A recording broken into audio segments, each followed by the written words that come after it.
Bom dia, graça e a paz do Senhor Jesus possa reinar na minha vida e na sua vida, amém? O que é que eu aprendi hoje na mensagem? Mateus capítulo 12, do verso 43 a 45, e aqui mostra a estratégia de Satanás, é o tema aqui na Bíblia.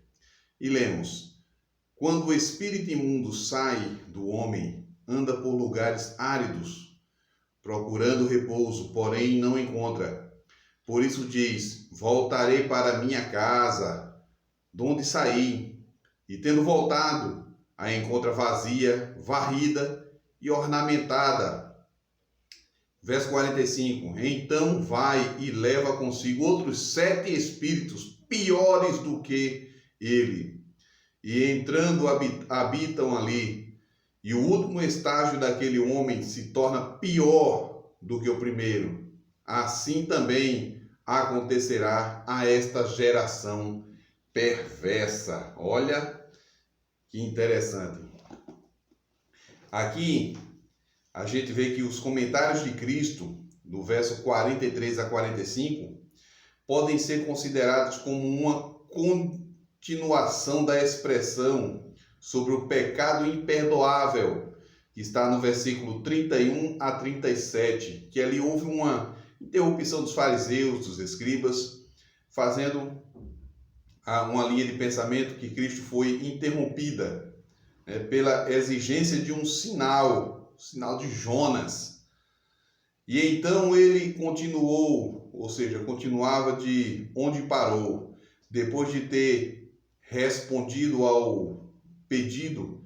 Esse conselho do verso 43 a 45 se aplica em especial àqueles que ouviram a mensagem do Evangelho com prazer, mas não se entregaram ao Espírito Santo. Estes ainda não tinham cometido o pecado imperdoável, e Jesus lhe advertiu a não fazê-lo. Olha bem que interessante. A expressão espírito imundo, no versículo 43, indica que sua ausência podia ser temporária. É provável que Cristo tinha em mente o homem do qual expulsara um demônio pouco tempo antes, no versículo 22 do capítulo 12. Talvez este homem tivesse entre os ouvintes e esta pode ter sido uma advertência para ele em particular, bem como aos ouvintes em geral. Certamente o foi para os fariseus, do versículo 31 a 37. A condição da casa, isto é, pessoa, que a casa aqui representa a pessoa, né? Que aqui no versículo que a gente leu estava varrida, ornamentada, bem direitinha, mas estava vazia. Restaurada a situação antes de o demônio se estabelecer ali. A religião cristã não consiste basicamente em se abster do mal, mas em aplicar a mente e a vida de forma inteligente e diligente ao que é bom. O cristianismo não é uma religião negativa que consiste de várias proibições, mas uma força positiva e construtiva para o bem. Amém? Não é suficiente que demônios, quer literais ou simbólicos, sejam expulsos do coração e da mente. O Espírito de Deus deve entrar na vida e ser posto no controle do pensamento e da conduta do homem. Não é suficiente odiar o mal, devemos amar e cuidar do que é bom. O infeliz representado pela casa não se colocou do lado de Deus de forma positiva. Suas intenções eram boas.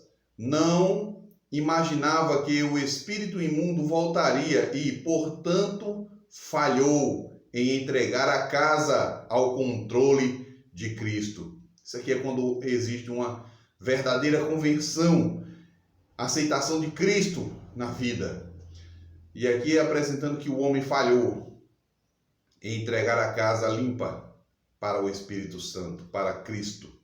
A submissão a Cristo não lhe possibilitaria usar a casa como quisesse. Por isso decidiu, ao menos por um tempo, viver a vida como bem entendesse. No momento em que aceitamos a Cristo como Senhor e Salvador de nossa vida, não é o fator de entregar e fazer o que bem pretendemos. Quando entregamos a vida a Cristo, temos que fazer a vontade de Cristo e deixar Ele conduzir a nossa vida. Se tivesse, aqui a história da parábola contada por Cristo, se tivesse se entregado a Cristo, um novo poder teria estado no controle. Romanos 6,16. E o espírito imundo jamais teria entrado. Nossa única segurança é estar na entrega total do coração a Cristo, a fim de que Ele possa entrar e viver vida perfeita em nós. Gálatas 2:20 e Apocalipse 3:20. Essa parábola é uma advertência solene contra simples melhorias. Não é suficiente evitar o mal, devemos ativamente buscar as coisas lá do alto. O último estágio, que muitas vezes aqueles que foram curados da doença do pecado sofrem uma recaída e se tornam mais fracos espiritualmente do que estavam antes, sem perceber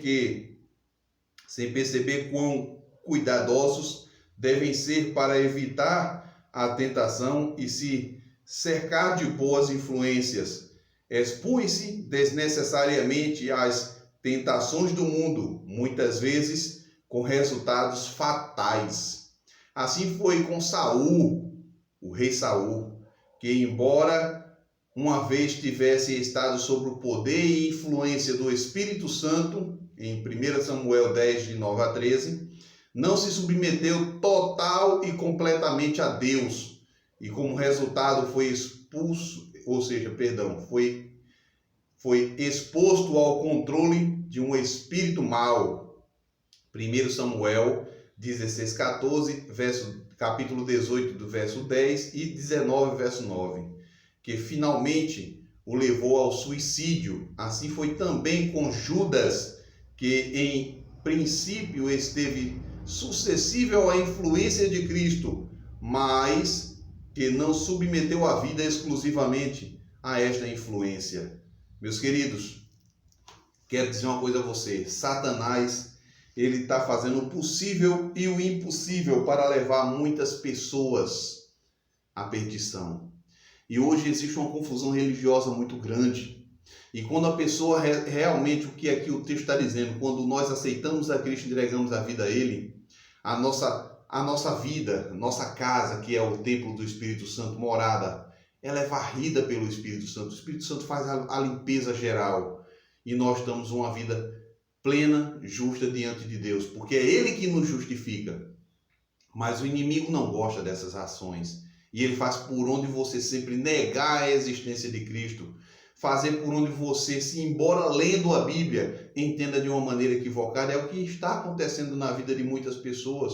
Aceitam Cristo, mas quando abandonam, se tornam pior do que eram antes. É o que a Bíblia diz: quando aquele espírito imundo sai, quando ele volta, traz mais 7. E a condição daquele que era anteriormente se torna pior do que antes. Meus queridos, aceite Jesus de todo o coração. Ele está voltando.